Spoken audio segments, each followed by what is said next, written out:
Alright, today we're going to talk about bald eagles and golden eagles and compare the two together and see what they have in common and see what they have different. In the United States, when you say eagle, most people just think of a very large bird of prey. But bald eagles and golden eagles are not closely related at all. So first let's talk a little bit about the golden eagle.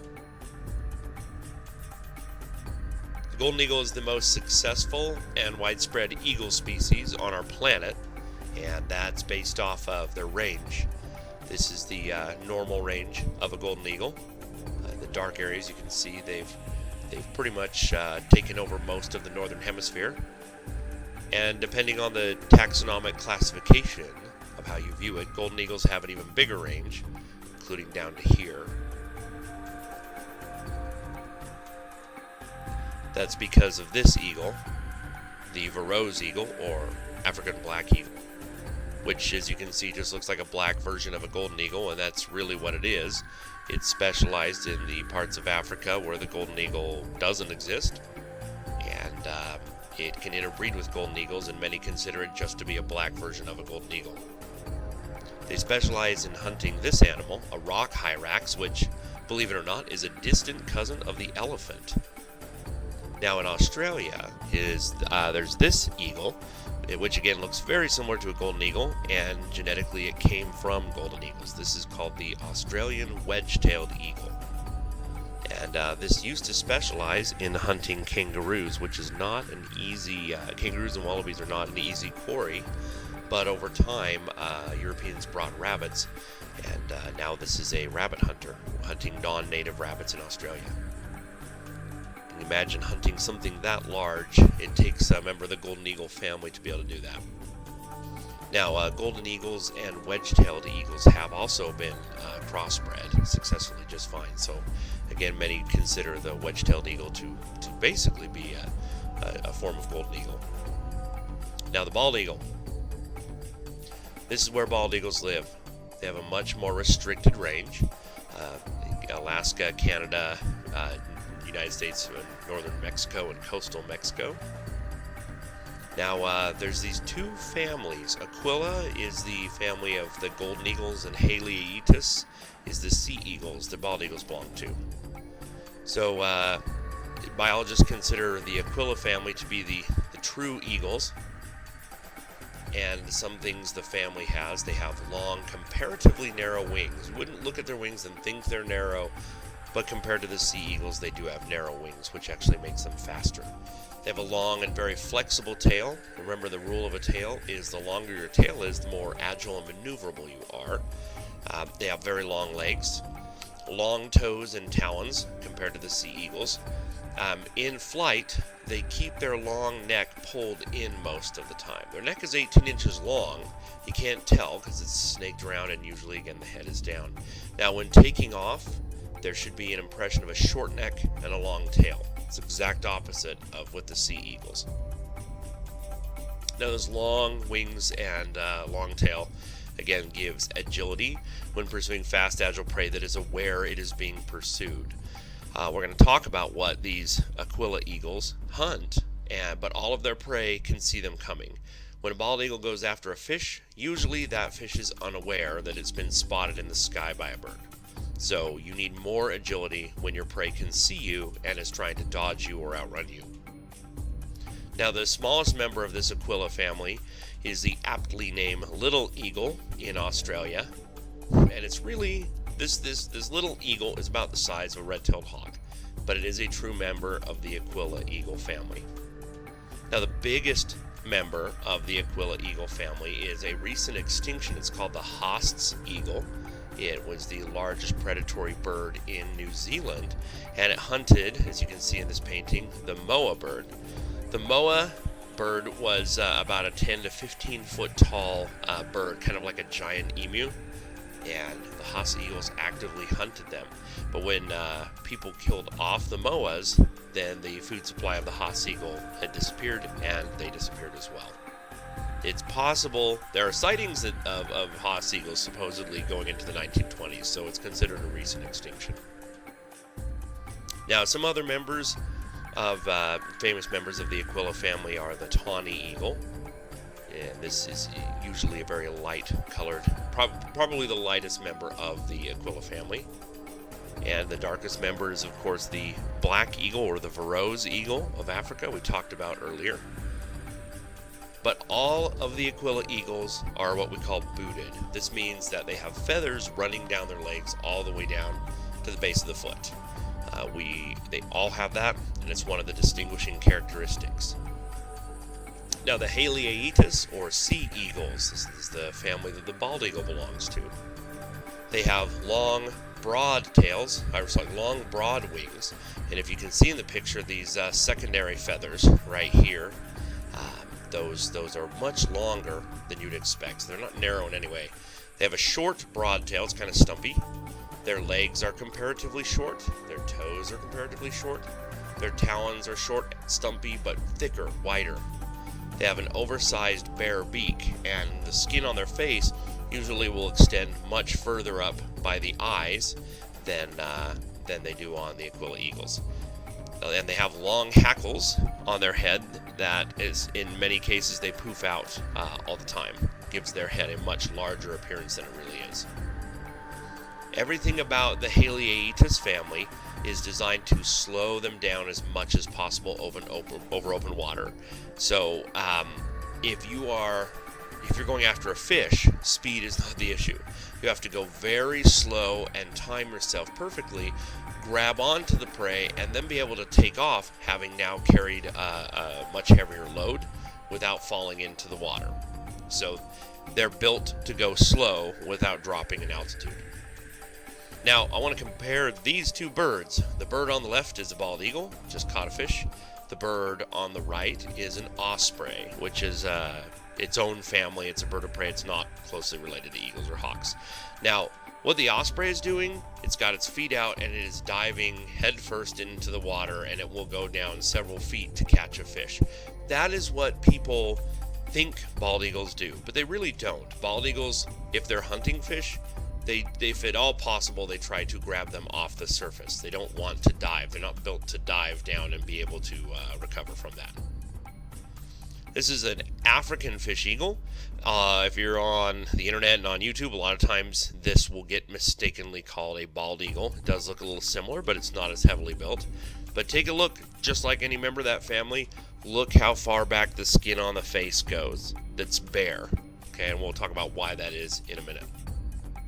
African fish eagles are arguably the most agile of the Haliaeetus, or sea eagle family. Not only do they catch fish, but they regularly hunt flamingos and parrots in Africa, which is pretty impressive. This is a white-bellied sea eagle. It's a Southeast Asian bird. Now, these often will hunt fish, but also regularly hunt and kill some of the most venomous water snakes, or sea snakes, on the world. And as far as when we've watched videos of them, seen them in person, it seems like they hit so hard that they knock the snake out on impact, and so it doesn't have a chance to turn around and try to bite the sea eagle. Now, this one is a white-bellied sea eagle. This may not look it, but this... a white-tailed sea eagle. The white-tailed sea eagle is the closest cousin of a bald eagle. And here's a picture of them in flight. These are both white-tailed sea eagles. Now, they look like a bald eagle with kind of a dirty head. You can tell the head is lighter, but it just sort of has a dirty look to it. So, the bald eagle and the white-tailed sea eagle, these two birds diverged off from a common line, but they just kind of covered different parts of the world. Here's in the dark, the range of the white-tailed sea eagle. So they really pick up right where the bald eagle leaves off in the northern hemisphere. Now, this is the king of the Haliaeetus family, or the sea eagle family. This is the Steller sea eagle. This is one of the biggest eagles in the world. Now, when we say biggest, there's different ways to say that. How much does the bird weigh? How big is its actual physical skeleton? How big are the feathers? Feathers are like hair. If you have really poofy hair, Does that make you a foot taller than the top of your skull? Some would say yes, it's part of your body. Others would say no. I work with and train birds of prey. I hold them. So I'm concerned with how much does the bird weigh, not just how big does it look through my binoculars. But this is, no matter how you measure it, one of the biggest eagles in the world. And they live largely in the open ocean on floating icebergs, and they've come to love to follow Japanese and Korean fishing boats, where when they catch fish and they gut them and throw the guts overboard, these eagles will go after them. It has an enormous oversized beak. It typifies and exemplifies that more than any other member of the sea eagle family. And again, look how the skin goes right up to the eye and is still bare. Here's a skull of a Steller sea eagle. Now, the actual beak grows over that bone, and so it's even bigger than that. Here's the range, but also between Russia, Japan, and Alaska, right in between there is where we really see them, is the open ocean floating on icebergs. Now, all the members of the Varieties family, of the sea eagle family, they have these very short legs that are not booted. Now, it's good to have your legs bare, even in cold areas, because if you get them wet, bare skin is going to dry off quicker than feathered skin. So, being birds of the water and hunting oftentimes prey that lives in the water, there's an advantage to having that. But very short legs and comparatively short toes and talons. Now, this is the casual posture of any sea eagle. They'll have the neck craned out and the hackles out, but they have their legs, they're squatting down on their legs. So they have this squat-looking body, squat-looking tail, but this long-looking head and neck. Now, this, by the way, is a bald eagle. It's a juvenile, so its colors are dark, which gives me the chance to kind of point something out. Everybody thinks that bald eagles have an enormous head, but looking at this bird, look at the shoulders, what appears to be shoulders. This is actually the wrist, if you know the structure, but look at the shoulders of this bird. That's from the shoulders up, almost all of that is neck. Now, that might be more obvious looking at it now, but when the entire head and the entire neck are white, it makes it look as though, and when they poof out all their head feathers, it looks like their entire neck is also part of the head in the way they poof it out. In truth, the bald eagle's got a head only about 6 inches long, but to most people, it looks like as big as a grapefruit when you see it on an adult bird. Now, distant cousins of the sea eagles are actually the old world vultures. Now, looking at this vulture, it may not look anything like an eagle because it's not feathered. Now look right at the base of its neck below there. You can see that's the wishbone area there. That's where the crop is. And so it's the front of its chest, the neck, the head are not feathered. If they were, bam, very crude, rough little drawing I did to kind of show you. If you overlay it, you can get a sense. Now, see again, that head and also the neck, if that was a bald eagle, would look much bigger. But you saw on the vulture just a second ago that it was just the small head, but having white feathers on the neck also give it a much larger appearance. Here's another vulture, and again, look at the jawline. Follow the jawline on the bottom and go and see where the ear is and the eye is. You can see the size and shape of the head, and if you feather it out, again, it looks like it's got a much bigger head because that neck would also be white too. So it's a good way to kind of better understand that bald eagles don't have nearly as big of a head as it appears. It's mostly neck. All right, what's for dinner? Let's talk about what they eat, how they live. So a bald eagle, and again, members of the sea eagle family, have this huge, oversized, impressive, bare beak and skin that goes all the way up under the eye.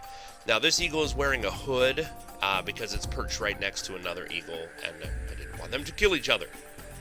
Here's a golden eagle sitting right next to that bald eagle, and the beak is much smaller. You can also see it's not one color, it's two colors. It's got that blackish gray and the yellow, but you can see feathers sticking out from the hood. They don't have a very bare face compared to those bald eagles, and it's because of a very different way of life. Taking a look at the bald eagle skull and compare that to the Steller's sea eagle, you can see how earlier I mentioned the Steller's is even oversized.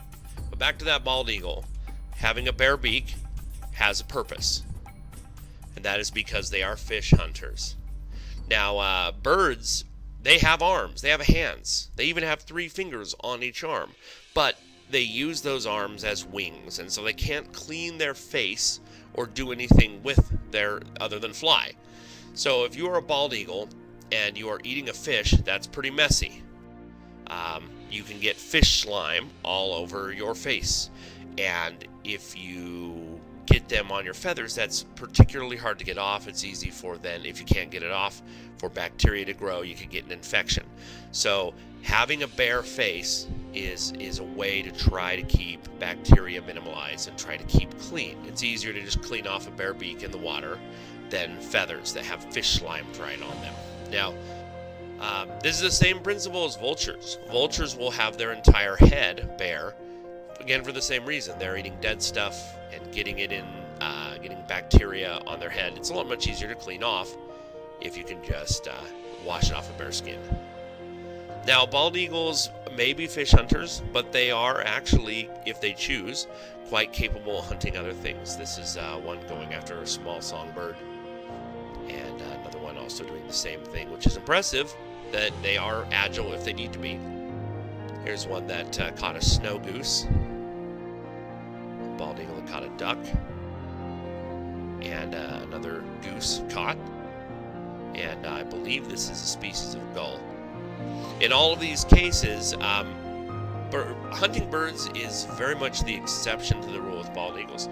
But if you're hungry, you're hungry. They're built to go after fish and after roadkill and carrion, but if they need to, they will hunt other things, including prey as large as a swan. I think this is probably reaching the limits of what they're willing to do. So now let's talk about golden eagles. And the golden eagles love their red meat. And golden eagles are much more capable hunters, much more aggressive. And you're going to see they'll hunt many things up to and including full-size deer.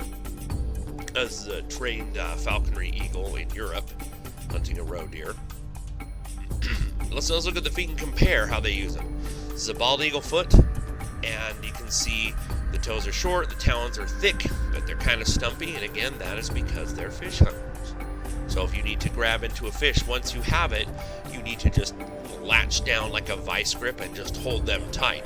The very fact that you've plucked a fish from the water, just being out of the water will eventually take the fight out of it. It's very different for a golden eagle. Golden eagles have much longer toes compared to their body size, and their talons are longer. They're thinner and they're longer, and they have double to triple the grip of a golden eagle. We've tested with pressure grips, pressure gauges, cylindrical pressure gauges, and golden eagles are consistently about double the grip strength of a bald eagle. And that's because they're hunting more dangerous prey, and prey that isn't dispatched just by leaving the water. So, golden eagles here in the United States, especially in the West, are regularly pursuing jackrabbits, cottontails and jackrabbits, which is a pretty easy meal. But white-tailed jackrabbits can weigh up to 12 pounds, so that's still a lot of animal. Red foxes, other species of foxes as well, are hunted. Coyotes definitely figure into the diet of golden eagles. Mountain goats, bighorn sheep, antelope, and even deer. Now, in the case of these bigger animals, they don't pick them up and carry them away.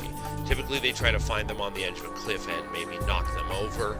I have a few pictures in here that are a bit gory, but I opted not to. I have many pictures, and there's a lot of videos on YouTube that show golden eagles hunting large, dangerous prey. But I wanted to try to keep this as ungruesome as possible. But the truth is, in nature, animals hunt, and they don't care about being ethical. They don't care about whether it seems kind or not. They do what they do.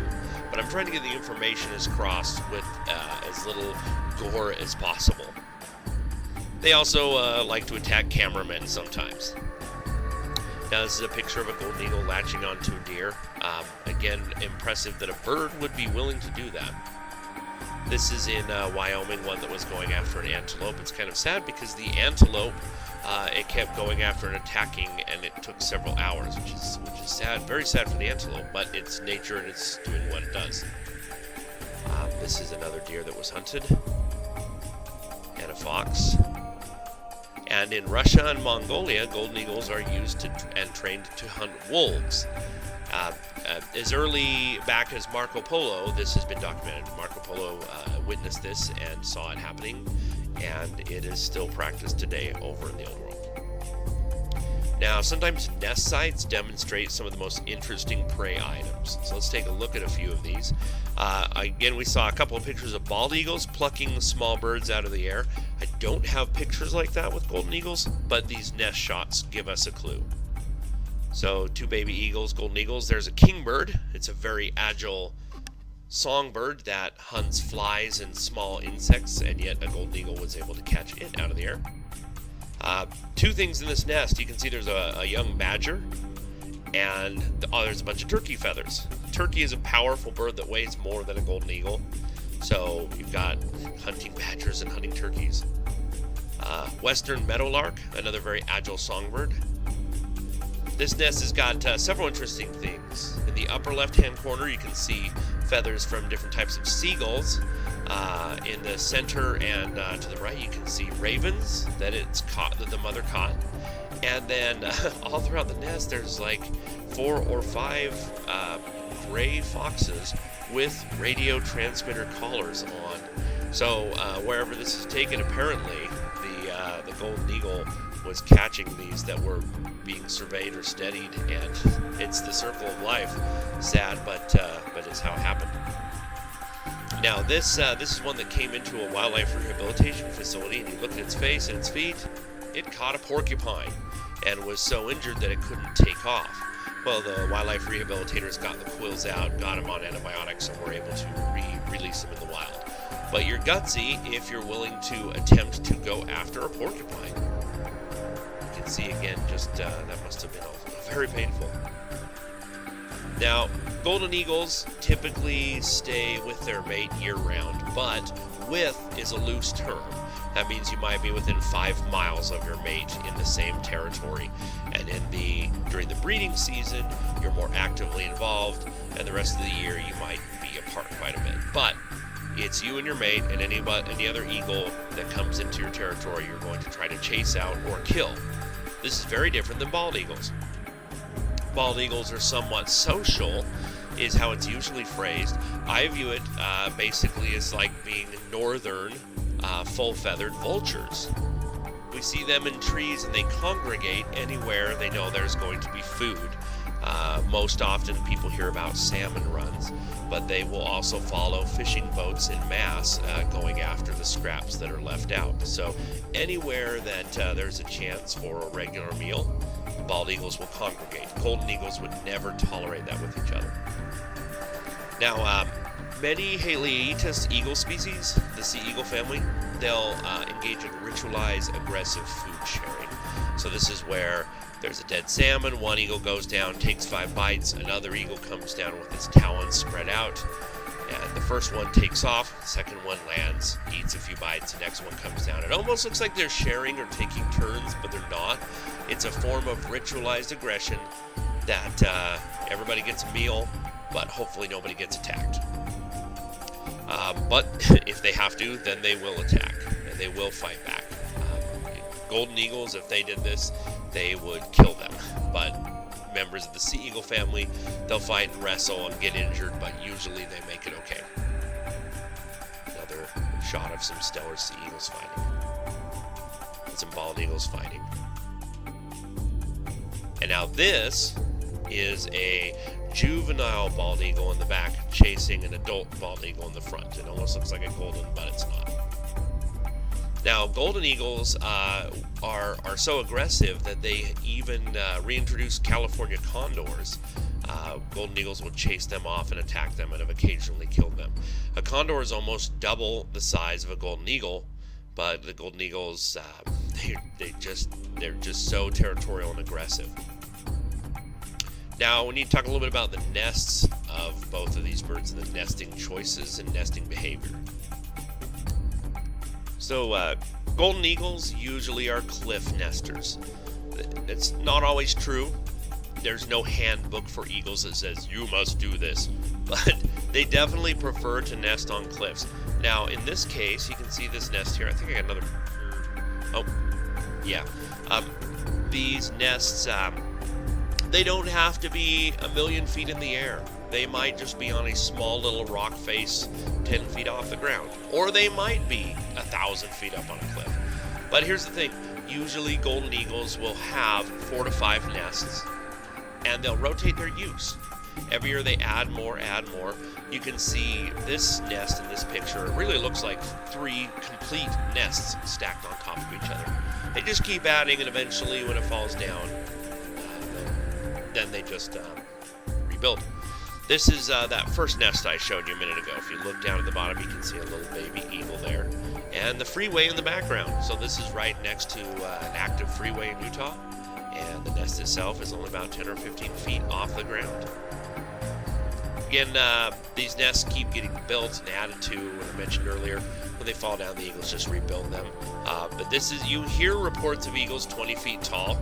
An eagle nests 20 feet tall. It's true. Look at this picture. Look at the eaglet in the bottom. That's about a 2.5, almost 3 foot tall eagle. So that's probably a 15 to 18 foot nest. The mud down at the bottom is part of the nest, of the earliest nests. Now, building the nest and adding to it is an act of romantic social bonding. There's a lot of dumb stories out there about eagles tearing down the nest as part of flight training for their babies. It's not true. Bringing sticks to the nest, both parents doing that, or a male bringing a stick to a female, that's all helps bond them and cement their relationship. Now, just really quick, there's stupid myths. Don't spread these. There's something that motivational speakers share, and it's all on videos on YouTube, about the push. That when a baby eagle reaches the right age, it doesn't want to leave, but its mother does a final act of love and pushes the baby out of the nest. Not true at all. Not in any way, shape, or form. Second, there's a myth going around that baby eaglets climb on their mother's back, and the mother soars up in the sky, dumps them off, and they fall, and then she catches them on her back before they splat on the ground, and then this is a way to help them feel the wind in their wings and learn how to fly. It's a bunch of BS. Don't believe it. It's not true at all. And last one, the midlife crisis thing. There's this story, that different versions of it, that when eagles reach the age of 50, they fly off from their mate, and their beak falls off, and they rip out their own feathers and rip out their talons, and they have to grow a new beak and new talons and feathers, and it's painful. But then they have their beautiful white head, and then blah blah blah. It's a motivational thing that's designed to kind of help humans going through a midlife crisis to reinvent themselves. It's a charming story, but it's stupid and it's not true. So if you hear any of those 3 things I've just shared, they're not true. Don't pass them on. Okay, bald eagles. Bald eagles much prefer to nest in trees. Now, again, I said earlier, nature breaks rules. There are golden eagles that have nested in trees, and there are bald eagles that have nested on cliffs if they can't find a tree. But given the chance, the 2 of them will always prefer what I've said. So nest construction for bald eagles is social bonding, and it's so important that bald eagles that migrate will migrate together, and wherever they're spending their winter away from home, they will build an entire nest just as a pre-breeding act. It's an activity. It's a date. It's a romantic way to. So, I know I'm projecting a lot of human words and human motivations on, but it's just an easier way to understand. They're cementing their bond. We're like, okay, it's winter. We're not breeding. Let's practice our nest making skills, and just it's something we can do to say, hey, we're a couple, and then come spring they migrate back up to their homeland, to their normal nests, and have a family.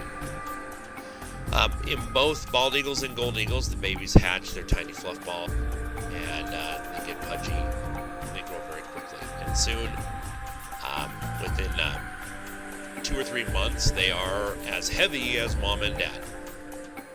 and begin to fly when it suits them. They will hop around the tree, hop around the cliff, start to glide. If a predator like a bobcat climbs the nest, they'll bail out early, and mom and dad will just continue to feed them wherever they landed. But there's not a grand moment of first flight. It's a progression. Again, hopping around the cliff, short glides, jumping, flapping, exercising. This is a juvenile golden eagle. So in both cases, they're full size and never get any bigger. But both with bald and golden eagles, they have 5 different color phases their first 5 or 6 years. And then once they get their adult colors, even though they still get a new set of feathers every year, it'll be always the adult colors. So these are juvenile colors. Again, juvenile on a golden eagle. See that white tail with black tip? So on these tails, the tail on the left is a first year or a juvenile golden eagle. The tail on the right is a golden eagle that is 5 years old or older. So these are, when you, especially in Hollywood, when eagle feather is depicted, it's always depicted as this, a white feather with a black tip. That's a juvenile golden eagle tail feather. People have come to think of it as being bald eagles. It's not.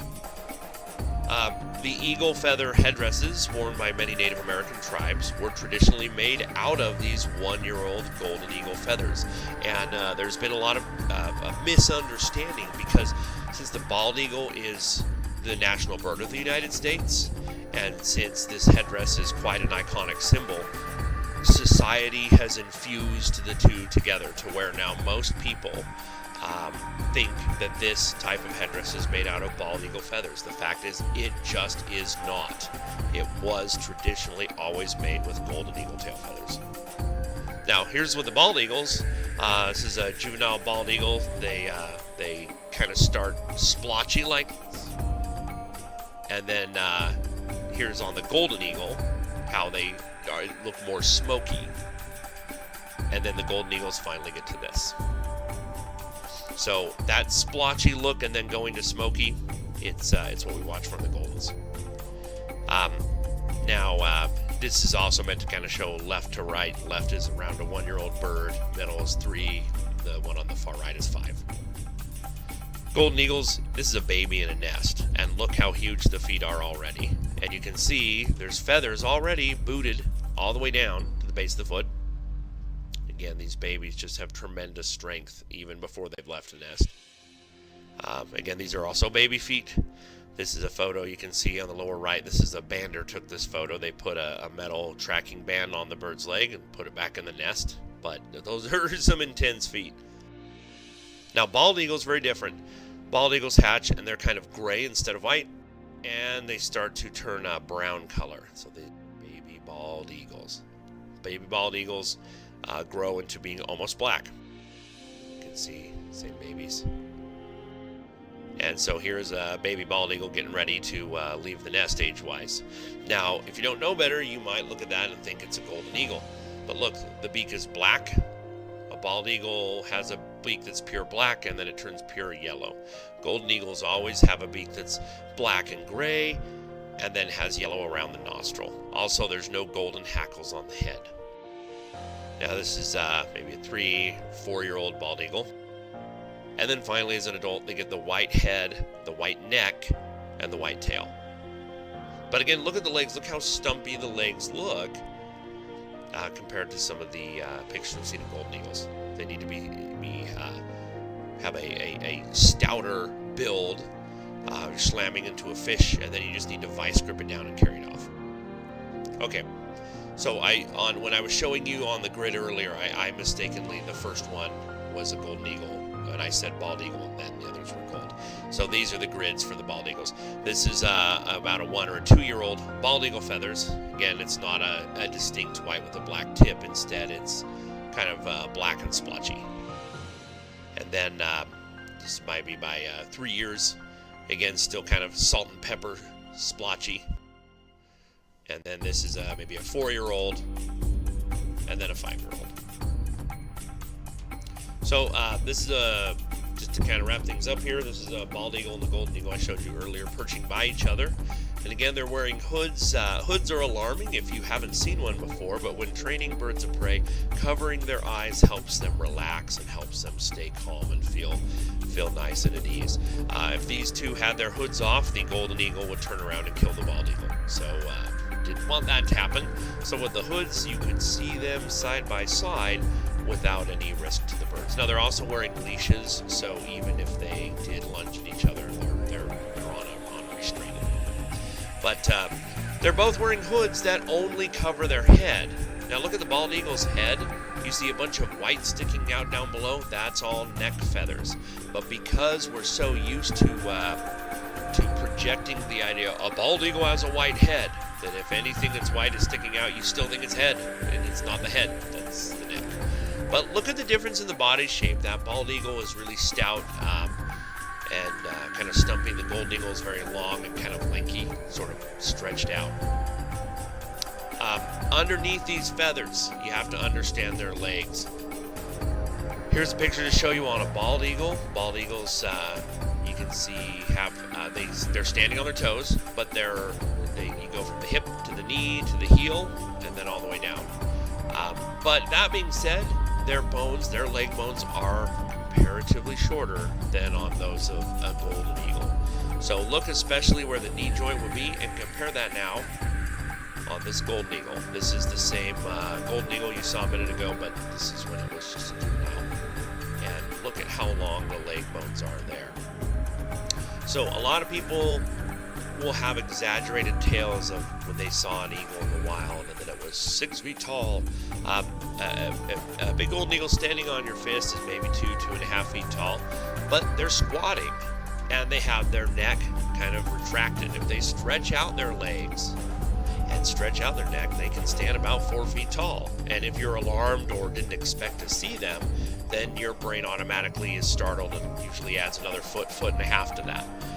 But a golden eagle is a much longer bird, and it's got to be able to reach out and grab with its feet fast-moving prey like a rabbit or a fox or a coyote, where a bald eagle is going after a slow-moving fish that hopefully it's come and is going after without the fish seeing it, and it just slows down and plucks it out of the water.